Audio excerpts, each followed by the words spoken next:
What do you think would happen if two obviously unexperienced Northern Europeans decided to hike 3 days all alone into a desert?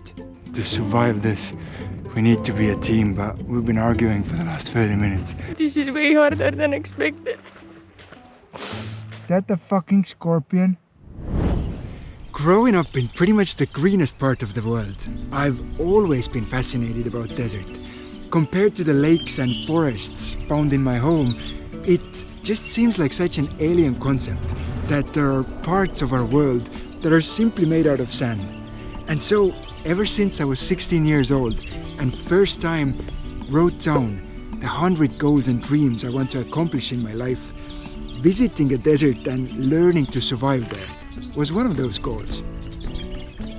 And I know that for hundreds of years, Bedouins and other desert tribes have survived here.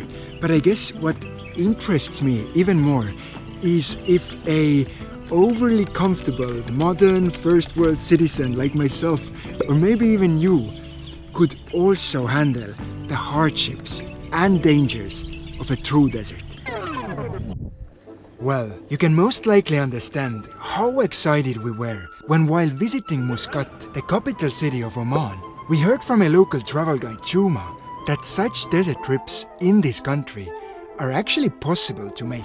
We could arrange this. You buy a meal from them, you make a friendship with them. It was kind of a heart-of-a-moment decision.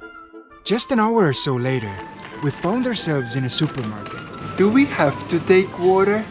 Loading up on all supplies we thought necessary for a regular hike. Tuna, Mushroom soup. noodles. I think we figured out dinner. Plus, of course, twice as much water. How are we gonna transport all of this? Can we hire a camel? And the drive stretched deep into the night. The only problem, I guess, was the fact that Juma had to leave early. And still, we didn't quite even know where this place was. We woke up the following day and realized that there was a voice message waiting for us. So if you are aiming to get to As-Salam camp, you know what to do. They said they will welcome you. Our friend gave us many missing pieces of this puzzle. There is like off-roading. You have a bus. Careful, not get stuck or something. And it was time to start packing. Taking, of course, only the true essentials. This is not coming to the desert. I guess the information we had gotten gave us some sort of confidence. Maybe it wasn't such a good idea to do it all alone. We started up the Old Rusty. Sorry, I meant Old Trusty. And at this point, we were pretty sure that if we can make it to the Bedouin camp, then they, the people who actually live in a desert, can give us enough knowledge to survive at least for the next 3 days. Okay, good news. After a day of trying, we got in contact with the Bedouins. Okay, the bad news. They told us we have to drive a few kilometers into the desert with our van. First came the camels. Uh-oh. Then the paved roads ended. Uh-oh. And before we knew it, there was sand.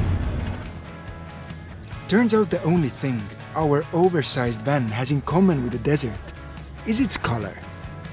Yeah, now looking back on it, we simply should have listened better. Careful, not get stuck or something. At least we were not alone. I can't express how grateful I am to those 3 guys. Shukran. Go to the desert, they said. It would be fun, they said. And after the incident, it was clear that driving beyond this point wasn't an option. We parked Freya. This is it. Our van goes no further.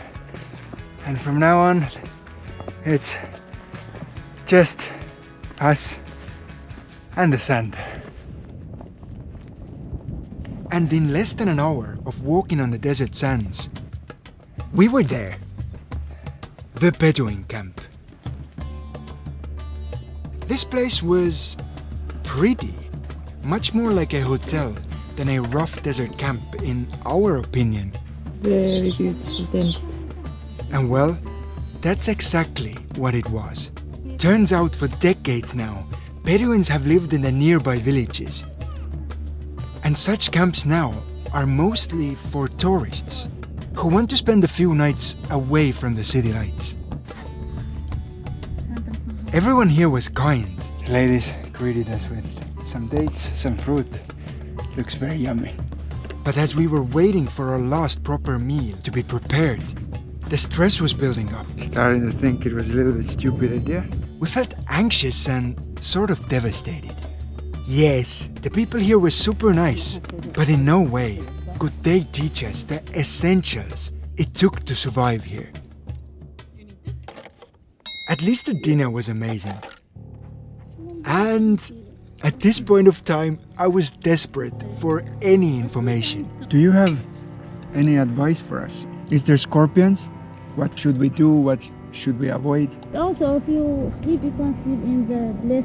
In top, only in top, but not in the here. Don't sleep inside of holes and don't worry too much was pretty much the only advice we received before leaving the camp behind.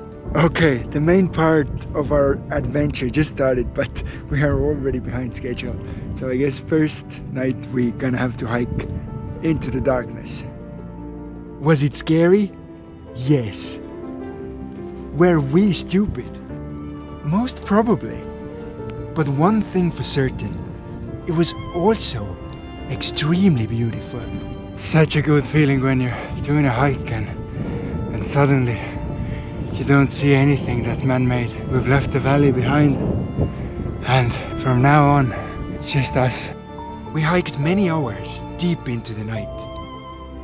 Saw how one of the most beautiful sunsets of our lives turned into an incredible starry night. The sun is slowly fading away, and one by one, stars are lighting up. Super beautiful. And finally, mate camp. I guess all of us have, at one point of our lives, dreamed about sleeping under the stars. Tomorrow we will take time to actually show you how we sleep, where we sleep, and how rustic it actually is. Yet as we soon found out, it came with certain difficulties. I don't like spiders.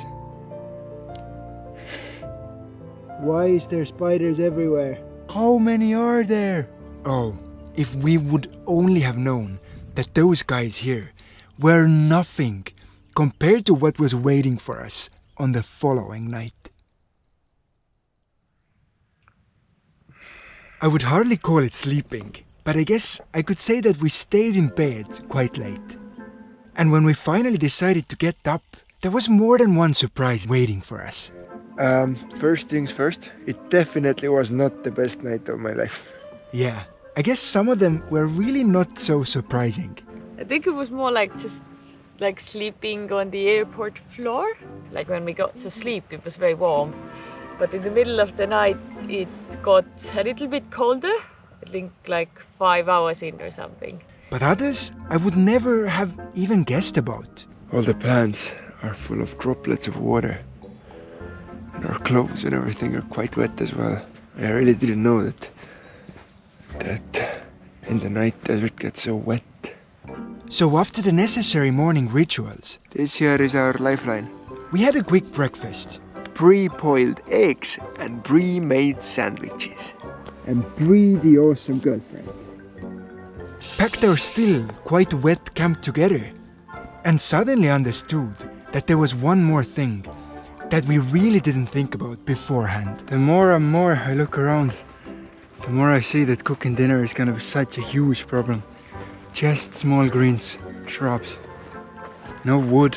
It's gonna be 10 hours of walking and then hunger. Doesn't sound like a good combination. Compared to the calm and dark evening, walking now felt much harder. It feels like I'm wasting twice as much energy than on a regular walk. With every hour, the sun kept getting hotter and brighter. The climate even helped us understand weird cultural aspects of the people who live here. Starting to realize why all the Arabic countries have a headscarf or a hat as part of their national clothes. And slowly we started to realize why desert is considered such a dangerous and hostile landscape. Just walking here is extremely demanding due to the loose sand. And I guess there's no wonder why throughout history the unchanging landscapes and endless dunes have been associated with driving a person mad. It kind of feels like you're walking on a solid sea. There's just nothing else than sand. And let me know if you start seeing weird things, because that is a very bad sign. I'm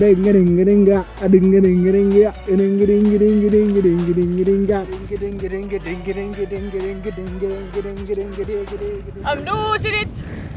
I'm losing it!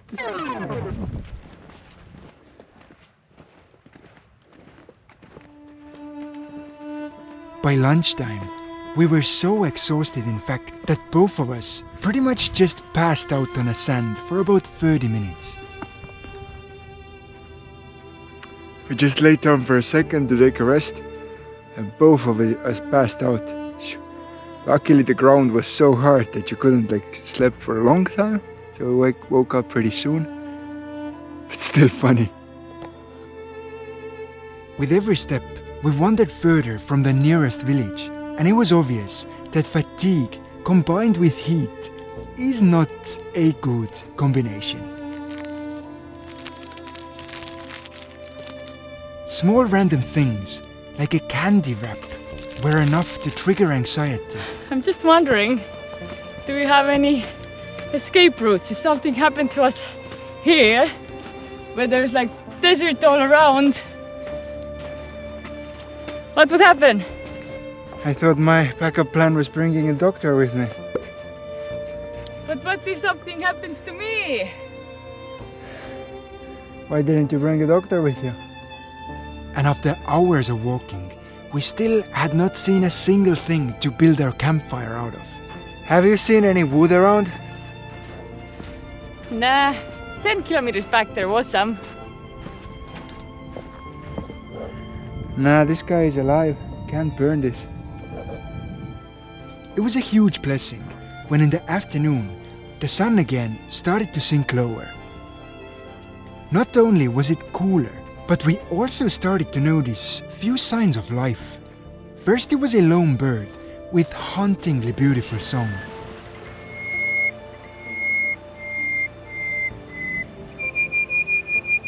Then a lizard. How are you, my friend? You don't like me that much? And I guess seeing other living beings sort of gave us hope. They say butterflies are good omens. But that wasn't it. All of a sudden, there were camels. Salam alaikum. Camel. I come in peace. They don't seem to be too happy to see us. They're escaping us as soon as we come closer, so we'll just let them be. But I guess our biggest surprise came when we saw a dung beetle inspecting what a camel had left behind. Do you remember what they did with cow poop in India?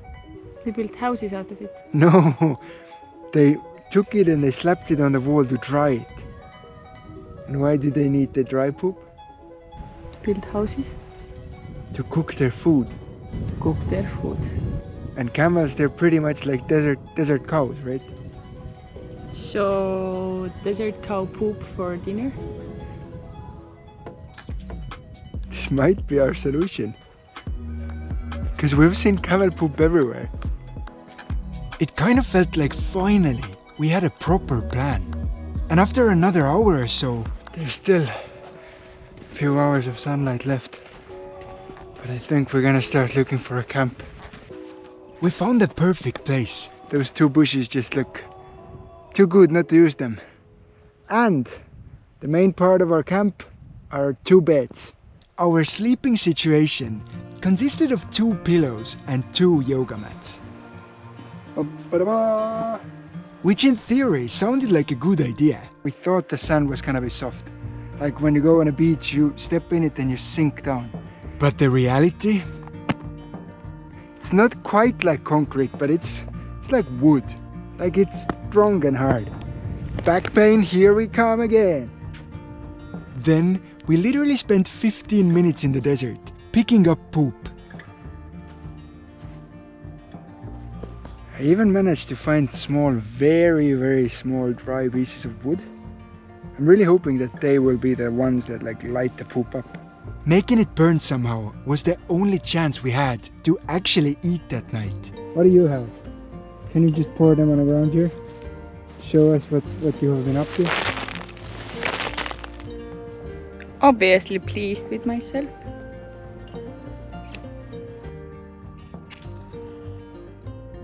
And to our surprise, it was working. The poop is burning! It's actually burning. We had a fire. Never ever in my life did I think that I would build a fire out of camel poop. Oh, and I'm not lying when I say that this soup has to be one of the most delicious dishes I have ever had. So is this like an entree? Sure. And of course, don't even get me started on the tuna and noodles. I really felt like we deserved a treat.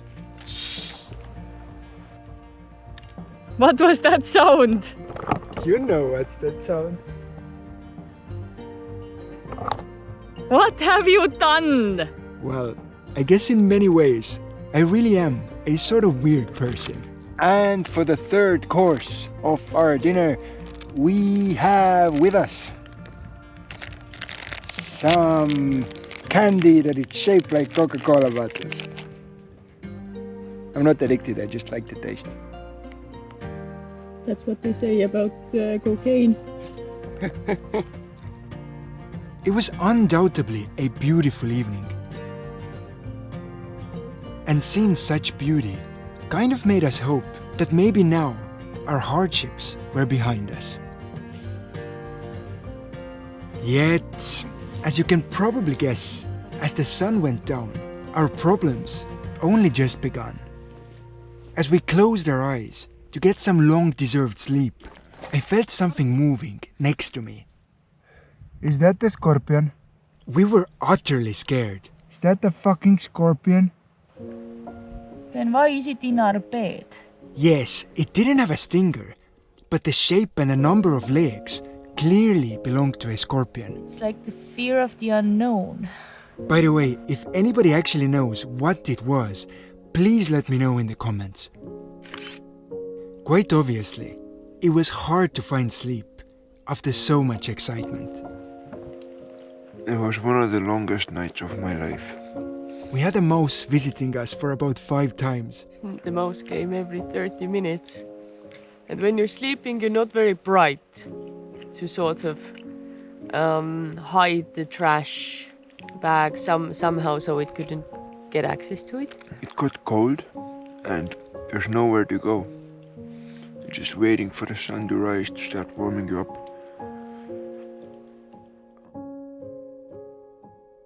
Mouse, if you can hear us, it was nice to meet you. Next time come in the morning, we'll just give you some food. Don't come stealing. We like you. Bye, Mouse. On the 3rd day, crap really hit the fan. We were tired, hungry, and in such conditions, not surprisingly, fighting. I totally understand that to survive this, we need to be a team, but we've been arguing for the last 30 minutes. I feel like this weird couple in a reality TV show that always just bickering. It was absurd. Every little thing seemed like the end of the world to us. I'm so cold and it's hurting everywhere. And quite a few hours passed us like this. This is way harder than expected. This landscape had clearly pushed us to our limits. I want the place that has a proper bed. It is warm. It's nice food. Where I can stay without anybody bothering me. It was obvious that our way of doing such a trip was naive. It lacked planning, but in a strange way, it still wasn't for nothing. In just 3 days, we had learned more about the desert than any book could ever teach us. We realized how this place has much more life than we expected and would comfortably want to share our beds with. We experienced firsthand the tranquility and beauty that can be found here. And perhaps most importantly, I understood that maybe the dreams I wrote down as a 16-year-old kid might need a little tweaking. Yes, the desert is still beautiful and interesting to me, but who says we can't experience it with a little more comfort? Those Bedouin camps, are there for a reason. There's not a lot of life left in me. Friends, I truly wish that one day I will start living my life more by those words. Because as you can see from our next adventure, being cozy and comfortable simply doesn't go along with discovering the canyonlands of Oman. That definitely was not the plan, but I think I just risked my life to see the most beautiful place in Oman.